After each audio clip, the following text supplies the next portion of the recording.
लिए। तो आप सतर्क रहिए, सजग रहिए और हम तक तमाम तरह की जानकारियां पहुंचाते हैं। अपराधों में 350 आरोपियों की गिरफ्तारी की गई है, वो दीगर राज्य से हो, अन्य स्टेट से हो, सभी जगह से इनकी गिरफ्तारी की गई है ताकि अपराधियों में ये एक डर बैठे कि अगर वो कोई अपराध करेंगे, महिला संबंधी अपराध करेंगे तो निश्चित रूप से उनके ऊपर कार्रवाई होगी। और सरगुजा छत्तीसगढ़ का सबसे खूबसूरत जिला और अंबिकापुर जो संभागीय मुख्यालय है सरगुजा का, यह भी छत्तीसगढ़ का सबसे खूबसूरत शहर माना जाता है।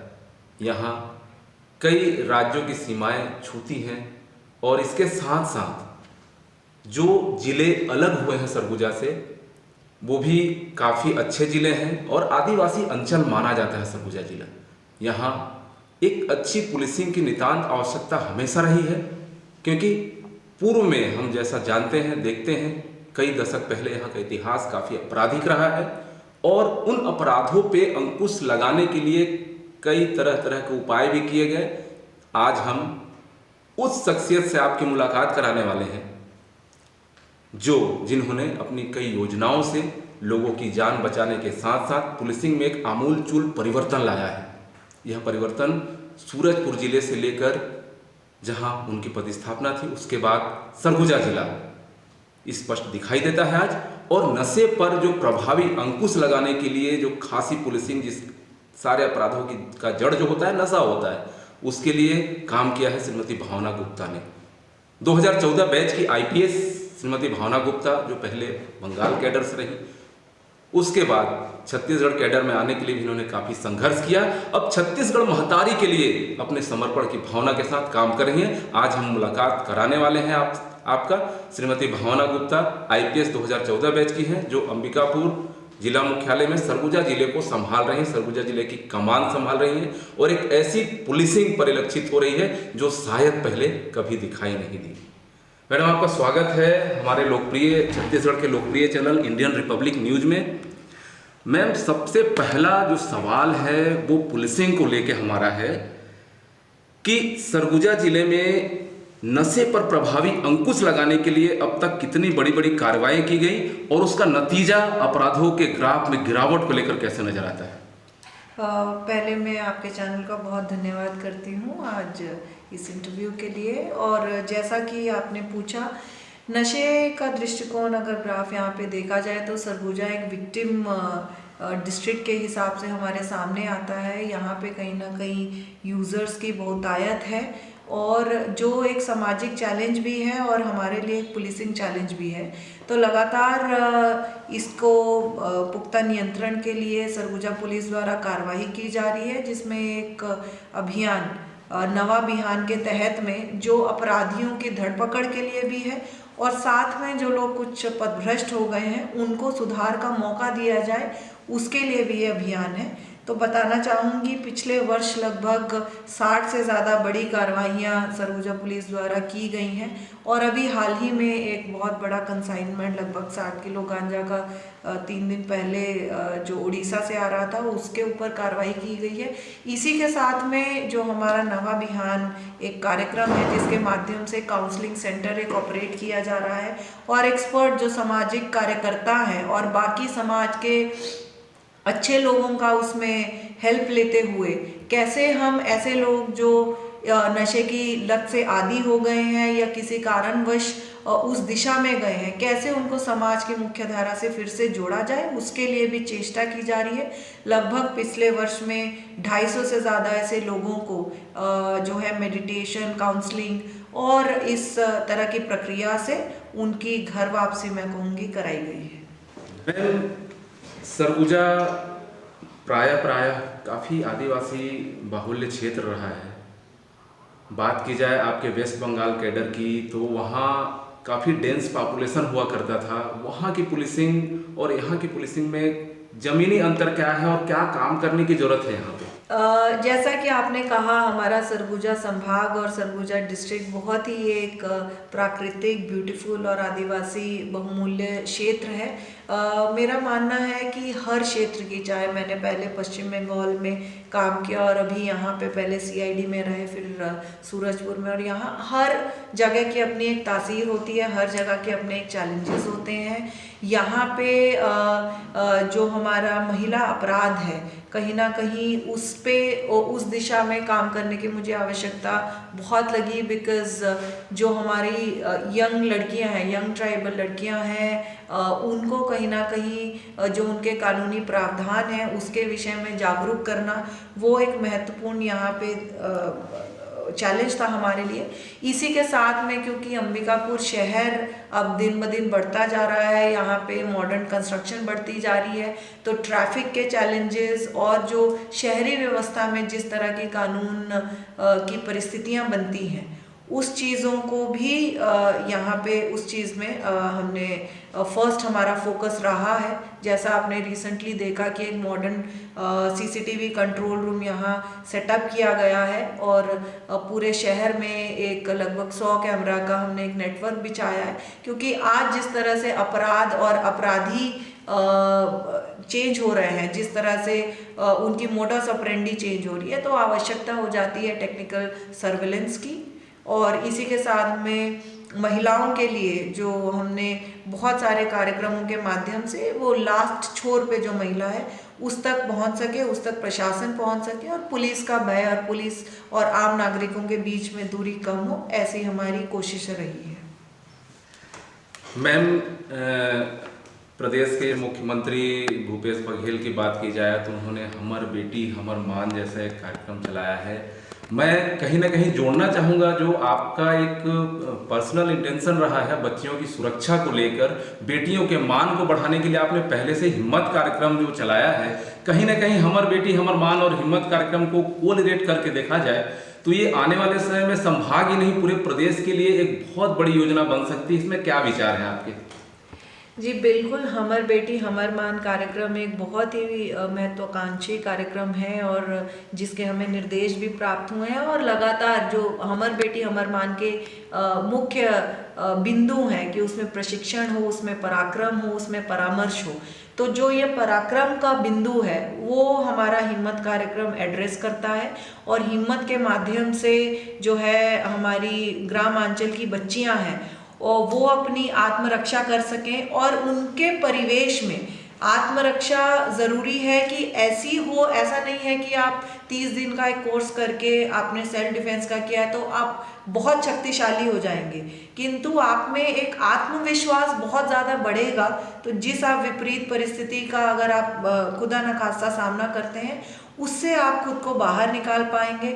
और साथ ही जो नेचुरल परिवेश है, हमारा कोशिश यही रहता है कि जब कोई भी स्त्री, कोई भी बच्ची अगर जा रही है, उसके पास में एक स्कूल बैग होगा, उसके पास में एक पर्स होगा, उसके पास में पेन होगा, तो कैसे इन चीज़ों को वो अपनी डिफेंस के लिए यूज़ कर सकते हैं। तो उसको कोशिश की जाती है कि ग्रामीण परिवेश और नेचुरल सेटिंग्स को ध्यान में देते हुए किया जाए। और मुझे खुशी है इस बात की कि इस कार्यक्रम से जितनी भी बच्चियां जुड़ी हैं उनका मनोबल बहुत बड़ा है। उन्होंने हमारे राज्य और राष्ट्रीय स्तर पे विभिन्न खेलों में भी, चाहे वो मलखम हो, चाहे वो टाइकोंडो हो, चाहे वो कराटे हो, उन्होंने हमारे बहुत इससे खिलाड़ी उभर के आए हैं, बहुत प्रतिभा निखरी है और लगभग 1500 से ज़्यादा बच्चियां ऑलरेडी इस कार्यक्रम में जुड़ चुकी हैं, वो हिम्मत हो चुकी हैं और उनको देख के हमें ऊर्जा प्राप्त होती है। एक महत्वपूर्ण कदम आपका हमने सूरजपुर जिले में भी देखा था।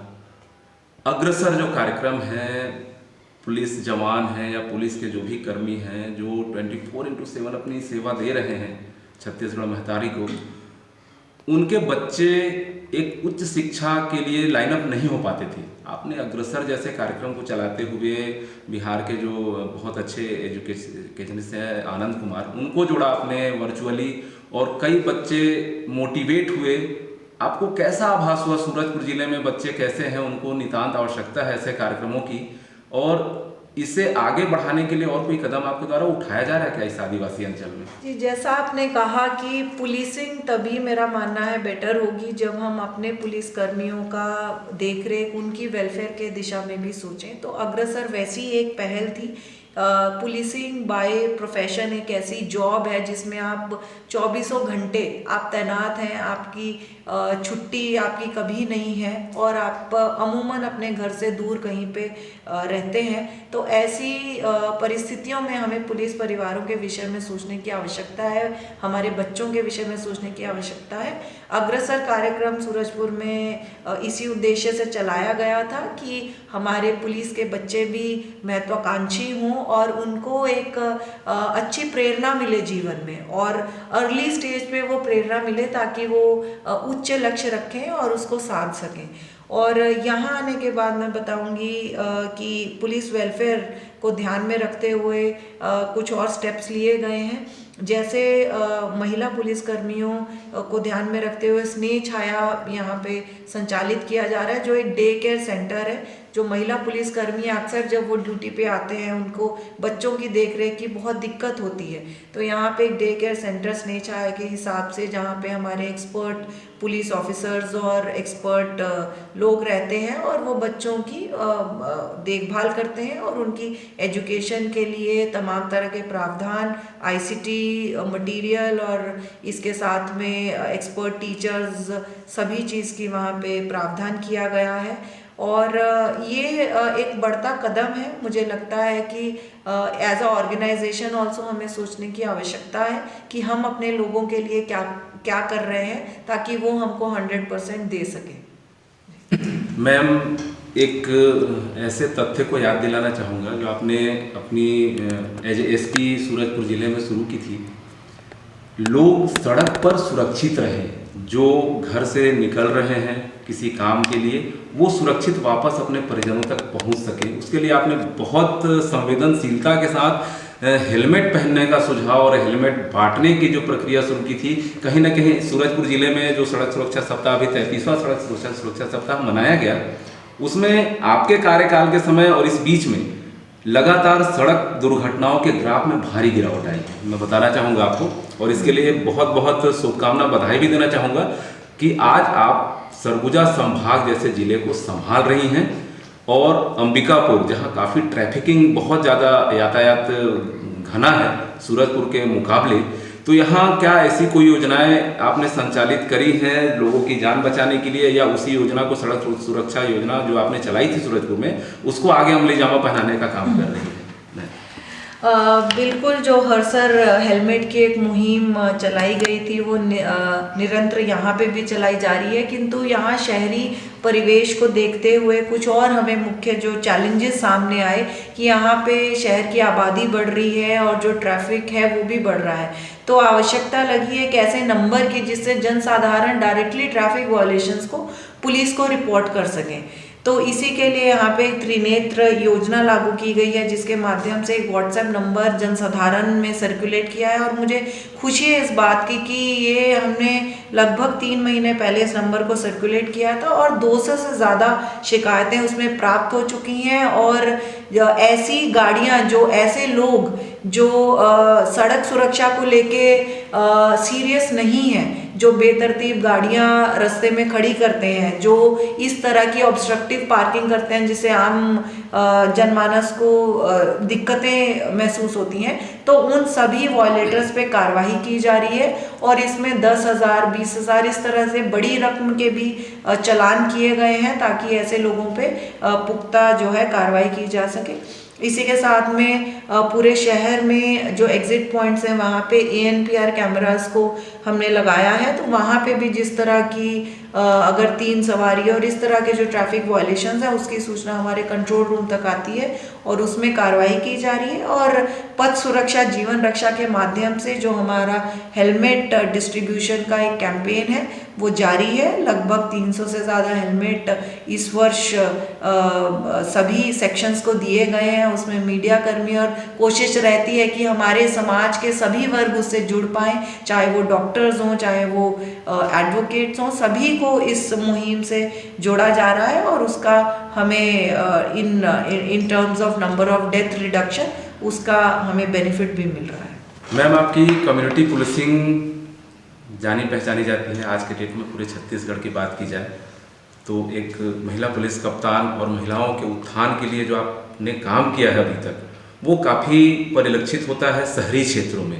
मैं बात करूंगा मैम, जैसा कि आप जानते हैं आदिवासी बाहुल्य जिला है, कई थाना क्षेत्र हैं जहां आदिवासियों की संख्या बहुत ज़्यादा है, शिक्षा की कहीं ना कहीं कमी है, जागरूकता कार्यक्रम उन तक पहुंचने में समय लग रहा है, उन्हें समझाने में काफ़ी दिक्कतें हो रही हैं।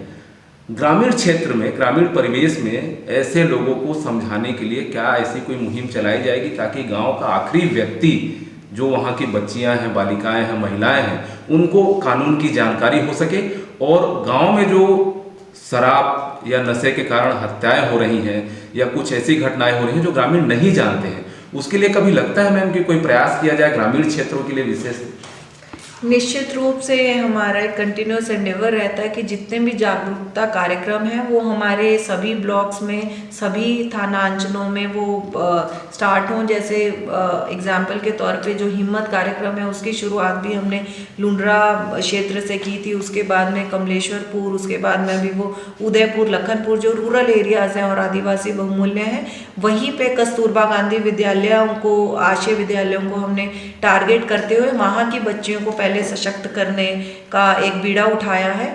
और इसी के साथ में महिला अपराध की रोकथाम के लिए जो एक अनिवार्य चीज़ है वो ये है कि अपराधियों में डर हो, और अपराधियों में डर तभी होगा जब अपराध पहले तत्रित तरह से पंजीबद्ध हो और उसमें त्वरित कार्रवाई हो।